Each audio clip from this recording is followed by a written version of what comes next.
The entire world started to talk about an Indian man almost a century after his death. Do you know why?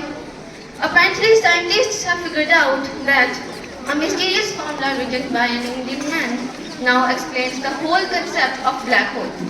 And the surprising part is that even at that time, the very concept of black holes didn't even exist at that time, and that man wrote a formula about it. How was that even possible? Hello everyone, it's me Shivangi Rena from class 9th. Today, I'm going to tell you about an Indian mathematician that will blow away your mind.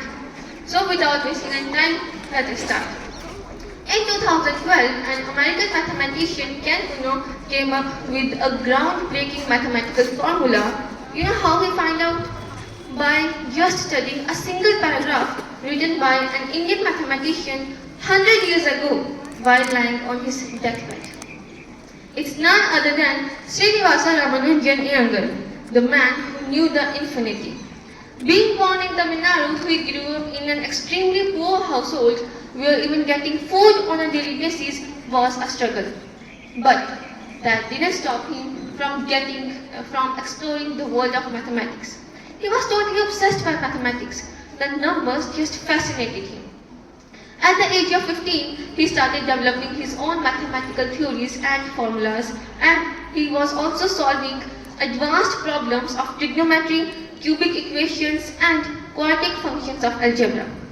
We should always remember one thing, that Srinivasa Ramanujan did not have any specialized teacher to teach him mathematics. He was completely self-taught. Obviously, he did well in school, and he also got a scholarship to join a government college. As he was so possessed by mathematics that he neglected all other subjects and terribly failed in them. So his scholarship got cancelled and he couldn't complete his studies further. So for the next few years he tried to get into a college, but he couldn't. Even though he did not have any college degree, still people started to recognize him as a mathematical genius. When he got married at the age of 21, he had to take a job to support his family, and soon his health started deteriorating and he was badly needed to get a surgery, which he could not afford in any way. So he continued to live in that condition only until one surgeon came up and decided to do surgery for free. Once he got recovered, he started writing letters to a lot of British mathematicians to share his work, but most of them ignored his letters. So, the year we are talking about is 1913 and India was under British control. Even if you are a mathematical genius, still you need approval from the West. Why? Because you were under British control. And now you can imagine what kind of genius he must have been.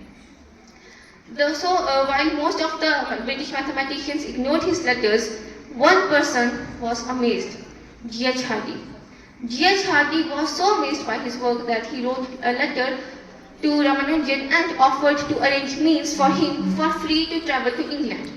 But Ramanujan didn't agree and he didn't go to England, and he wrote a letter back to G.H. Hardy saying that, I have found a friend in you.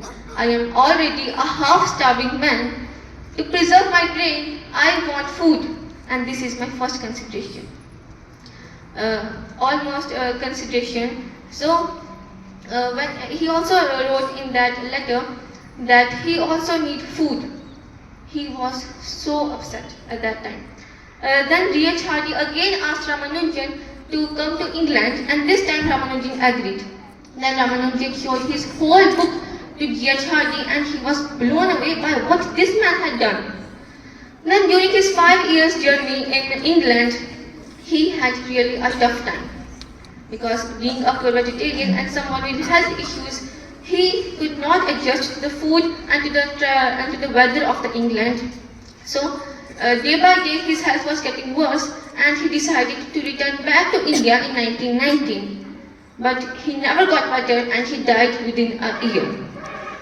On the deathbed, some hours before his death, he had written some formulas and theories, and that formulas turned out to be explaining the behavior, the whole behavior of black holes, even when it didn't exist at that time.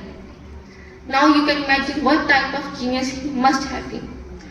As of now, he had made significant contributions in mathematical fields, such as complex theory, mathematical analysis, number theory, game theory, the circle method, the series of divergent theory, the elliptical integrals, and the list goes on. While still most of them are yet to be proved and they are still a mystery.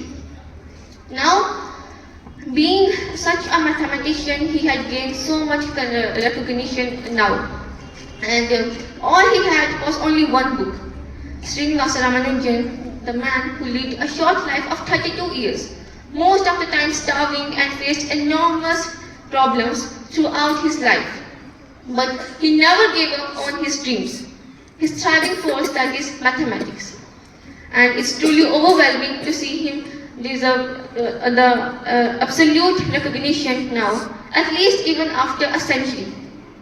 Just like Ramanujan, India gave birth to many brilliant minds who are ruling the world now, like Aryabhatta, C.V. Raman, and J.C. Bose, Panini, etc., and countless others.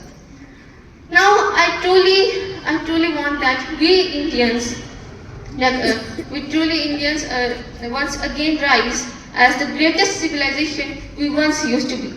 The more we dig into history, the more amazing it is.